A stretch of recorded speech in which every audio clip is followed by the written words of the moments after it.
alegro mucho de que estéis ahí. Bienvenidos a un nuevo vídeo de mi canal, Eso que lo arregle papá. En esta ocasión el vídeo que os traigo es cómo vamos a pulir la tulipa de plástico transparente de un farol de jardín que está comida por el sol. Comenzamos. Dentro vídeo. Como podéis apreciar en la imagen, la tulipa de plástico transparente de este farol está bastante castigada por el sol, con lo cual ha tomado una tonalidad amarillenta y bastante opaca, y esto hace que su rendimiento sea menor. Pues bien, para solucionarlo, lo primero que vamos a hacer es desmontarlo y limpiarlo con una toallita húmeda. Una vez limpio, seguidamente le aplicamos pulimento y le damos con la pulidora.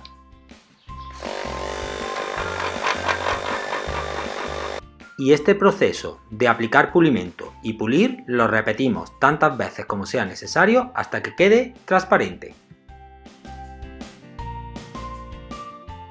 Si veis que está muy dañada la parte a pulir, podéis utilizar quitadañazos de carrocería de coche y luego terminar dándole pulimento la última mano.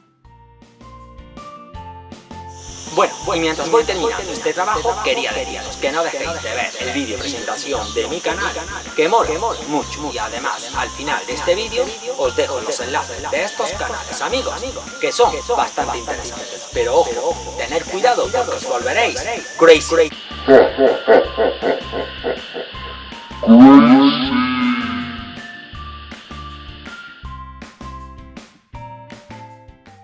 Terminamos de pulir nuestra tulipa y aquí tenemos el resultado.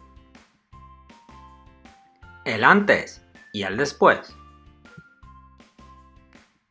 Sí, ya lo sé. No se queda como nueva, pero hemos conseguido una transparencia bastante aceptable. Y con ella conseguimos que aumente bastante la luminosidad. Y recordaros que todos los viernes un vídeo más y mejor. Nos vemos en el siguiente vídeo. Adiós.